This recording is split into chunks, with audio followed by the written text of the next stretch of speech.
Ahora, para hacer un florero, vamos a ver diferentes elementos. Por ejemplo, acá tenemos uno que fue creado a partir de una geometría externa, separada, que da como resultado esta incidencia en la malla como tal, que vemos más o menos, y la aplicación dentro de un florero que tendría que pues, colocar de manera generalizada.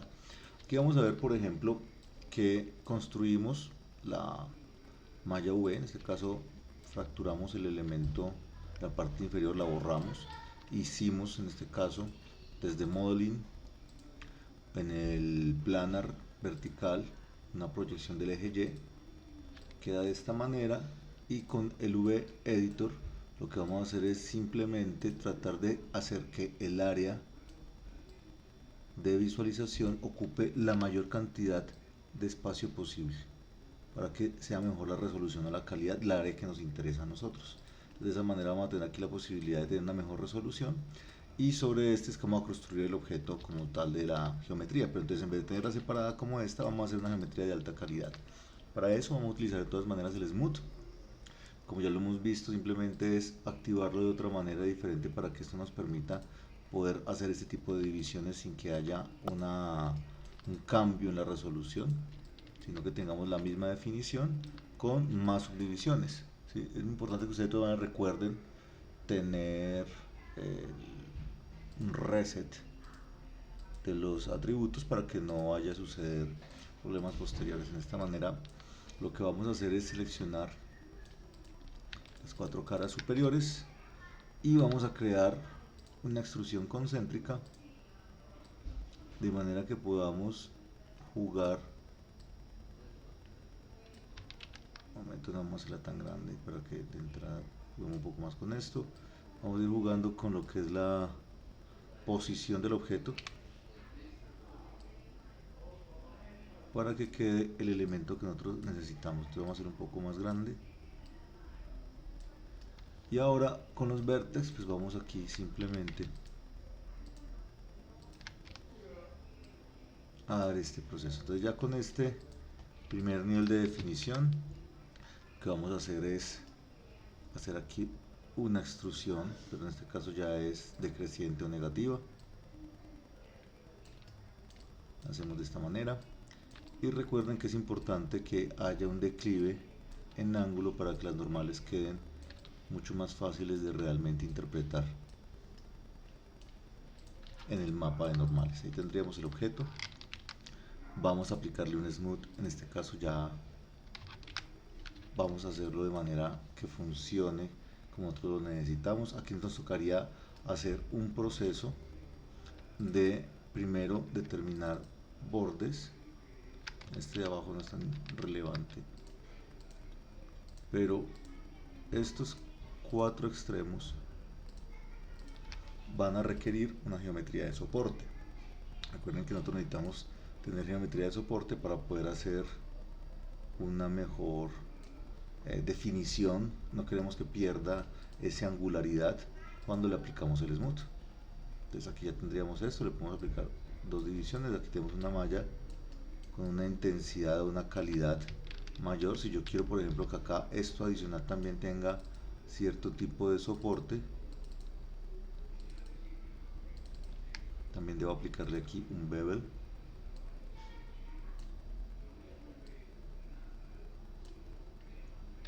Y de esa manera se va a conservar mejor el nivel de la resolución que se esté planteando. Ya podemos ver que queda un elemento mucho mejor definido y no se pierde angularidad en un momento determinado. Si yo quiero conservar ese tipo de geometría, recuerda que estamos haciendo una geometría de high poly pensando en el concepto de jugar con esto en el mapa de normales. Entonces, en el caso de este objeto, vamos a aplicarle un planar vertical, en este caso, project. Podemos ver que queda bien distribuido en el interior. Nosotros necesitamos que simplemente luego podamos editar esta parte para lo que necesitemos. Y en este pues vamos a hacer lo mismo, con la diferencia de que internamente pues vamos a intentar, este objeto vamos a intentar que el área de selección sea más amplia y tenga mayor capacidad, digamos, de resolución de impacto dentro de lo que es el objeto como tal.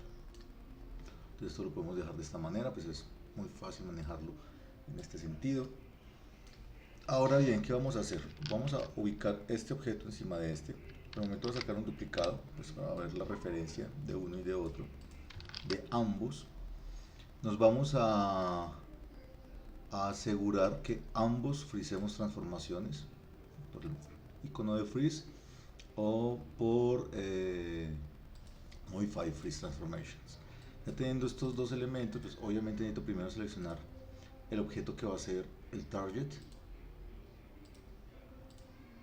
para transfer maps. Tengo seleccionado, me crea el target. Si yo le digo envelope, necesito mucho de envelope en este caso. El source lo voy a vincular.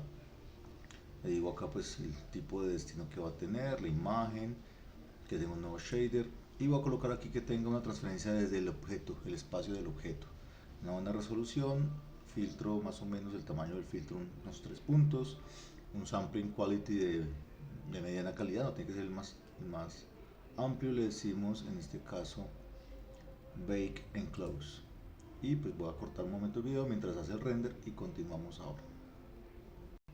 Una vez termina el render, aquí ya vemos el resultado del objeto. Es obviamente muchísimo más detallado de lo que hemos logrado conseguir acá con el workspace.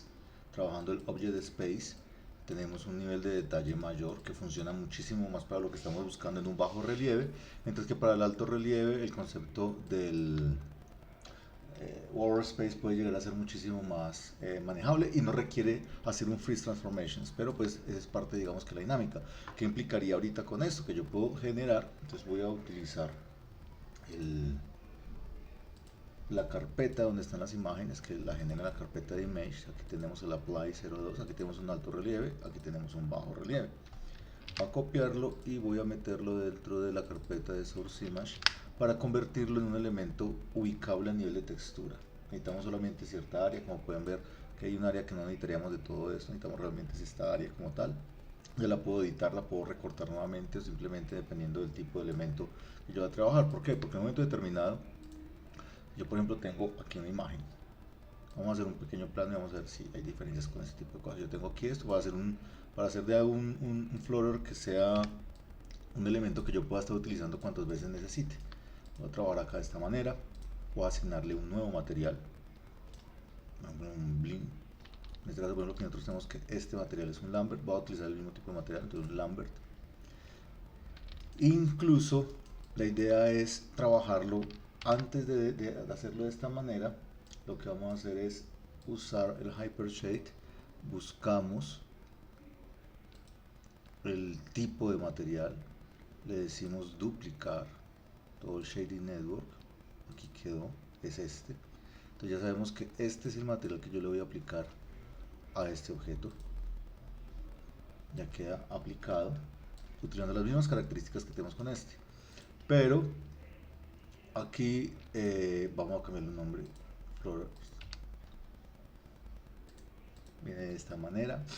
Aquí ya tenemos un mapping, pero entonces le voy a decir a este caso, en este caso fue este otro, a ver, esta fue la que aplicamos, la que acabamos de crear, esta que es no lustrada. Voy a colocar aquí Flowers 1,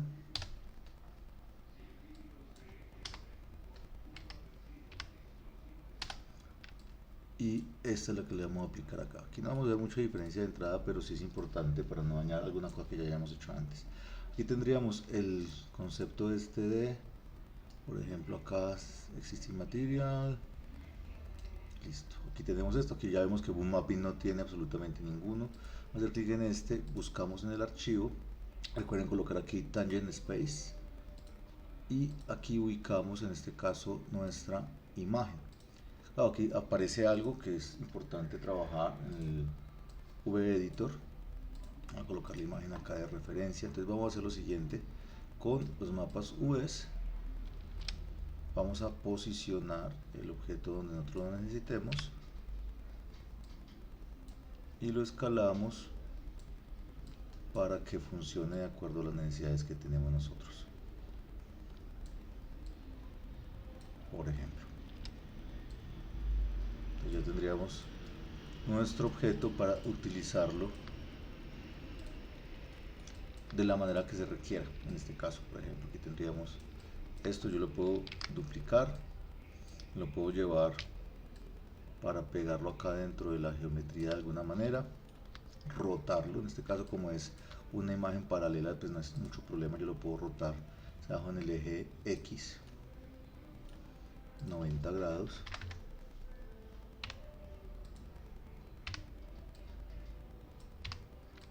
Obviamente hay que evitar el clipping, que vamos a tener, digamos que este tipo de desarrollo. Yo puedo a esto, si yo quiero un momento determinado, hacer muchísimo más editable esto. Entonces puedo decir, quiero recortar algunas cosas y hacer todavía el floater mucho más práctico o con mayor cantidad de divisiones.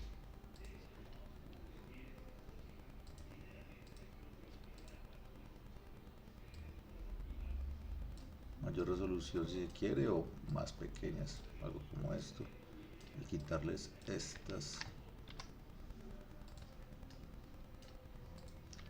Entonces, aquí lo que hacemos básicamente es, en un momento determinado podemos tener un tipo de encuadre diferente para este elemento. Puedo hacer una pequeña rejilla, que normalmente lo que uno busca con esto pues es, obviamente, aquí vamos a mirar a ver, siempre hay como una pequeña separación, hay que buscar evitar el clipping dependiendo de la iluminación. Vamos a hacer un render, pero en este caso vamos a hacer un render con Maya Software. Aquí podemos ver el resultado.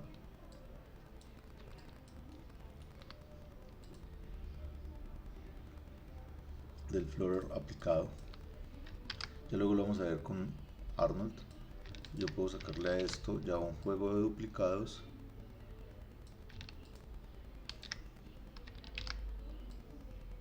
Y pues obviamente frente a esto tendríamos ya más o menos un tipo de elemento de decoración, de mejora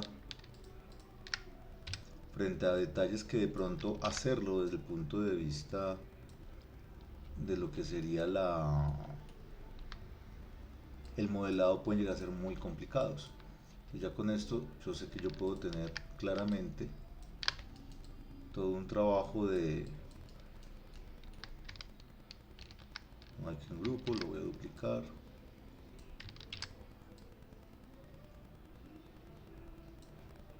de desarrollo que funciona muy bien para un detallado que en caso de que requiriese sería demasiado complejo, demasiado elaborado, que puede dar conflictos. Ahora, ¿cómo resuelve uno ciertos problemas? Como por ejemplo, en caso de estos parches redondos, es más fácil hacerlo con estas características, aplicárselo sobre un plano que ya esté generado. Puede ser solo una cara de un cilindro que no tenga divisiones para evitar mucha geometría. Y con eso pues se terminaría de hacer el proceso de los floaters y la diferencia con las geometrías flotantes. Entonces uno ya puede ver que existen como varias formas, varios métodos de trabajo que van en consonancia con este tipo de resultados.